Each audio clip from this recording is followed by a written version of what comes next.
tonight's hobby enhancement is the Kraken.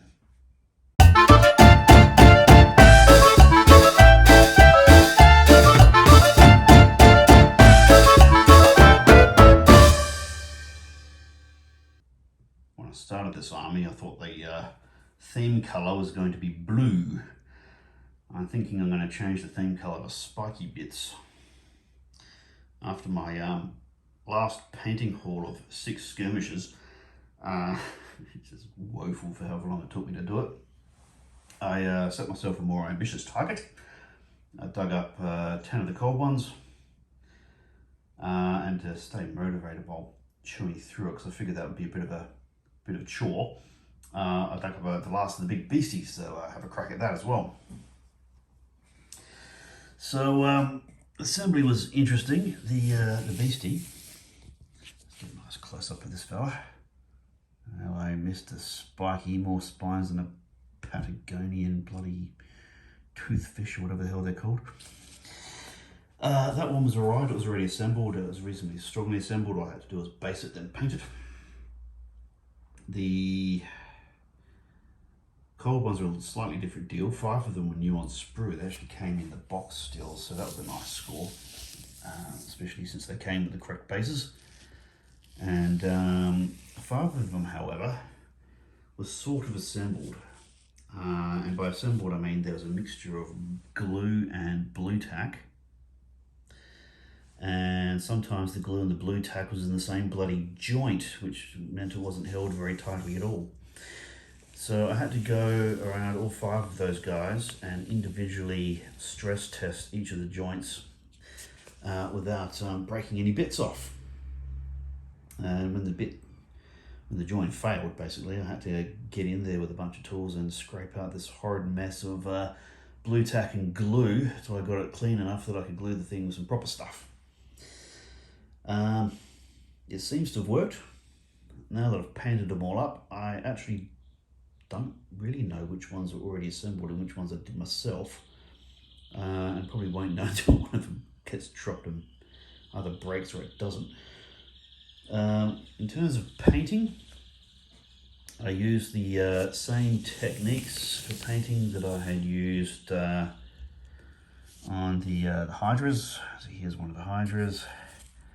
Here's the other Hydra. This is Mr. Old School. I do like this gnarly looking thing. That's from a different age of miniatures construction. It would have been enormous back in the day. So you can see the same techniques at work and they get a decent outcome. I'll just do a little close up on this fella. Look at this.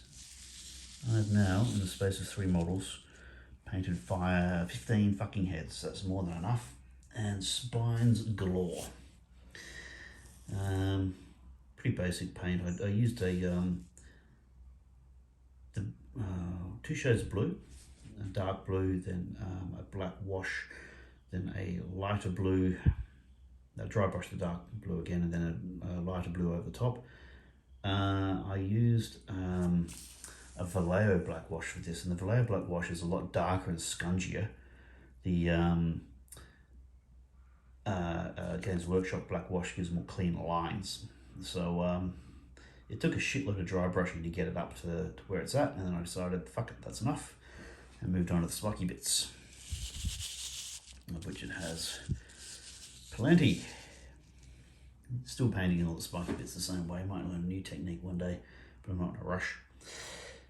So that was alright. I actually got that done pretty early, and it's had a few games already, you might have seen on the channel. And every time it turns up for a battle, it either shits itself and runs away or gets killed outright. So, not enormously impressed, although in theory it should just maul the shit out or something. I'm yet to see that happen. Pop them over there. As for the cold ones, I'll just get another cold one as an example of the difference between the metal and the newfangled ones. There are a flying fuck tons of spiky bits on these new, they're 8th edition plastic Dark Elves. The old ones are pretty simple by comparison. I mean, just a ridge and the usual claws, some of which are very small. If you compare that fella, let's get him in a shot properly. I'll do it upside down just so you can see the difference. Compare that fella to say this one, the bog standard rank and file. He's got 3 sets of bloody spikes on him instead of 1. Oh, and a few extra ancillary spikes. A lot more in the way of claw, front claws. And all those individual things have all been painted brown, detailed white, washed in brown, down a little bit more, basically cleaned up to be more white. Oh my god. And the other thing is, these ones all have harnesses and everything on them. Let's try and get them in focus. They've got all the saddle and bands and so on, whatever they are, reins, I don't know. I'm not a horsey boy. Whereas the old school ones had a little bit of saddle built into the metal guy who's riding the thing. And it just occurred to me that I actually did gold trim on the banding around the chainmail on these guys, whereas for the ones I did after, I did it all in black, probably because gold would look very weird on that one. Yeah, okay, a little bit of detail difference. But they came out neat enough, a few little errors along the way, but nothing I'm particularly worried about. So that's okay. So, time for another family happy snap, I think. And here we go. 3,000 odd points or thereabouts, depending on how you tool up the characters. And combat effective, needs more shooting though. Most of these pieces you've been introduced to before, but we now have a phalanx of 3 monsters where you can put them in between the blocks of infantry, is what it tends to do. 2 units of cold ones that should be a fairly effective flank run or deterrent to something. 2 blocks of infantry, which is enough at the moment. I do have another block that I've got to do. And these skirmishers at the back. Oh, and then I have another unit of crossbow that I'll get to at some point. And then there's some other weird things and a couple of characters.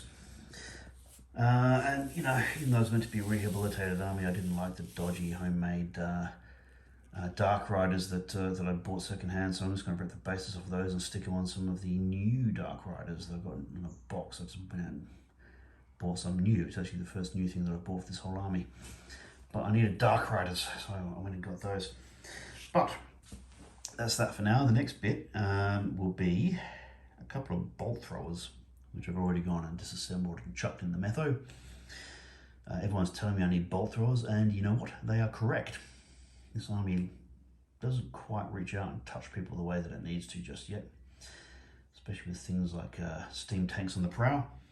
So we'll do the bolt throwers, and I'll probably have a go at something else while I'm doing those, just to keep the production line going, and then we'll check in for another update, and possibly a game or two using the new painted pieces in the meantime.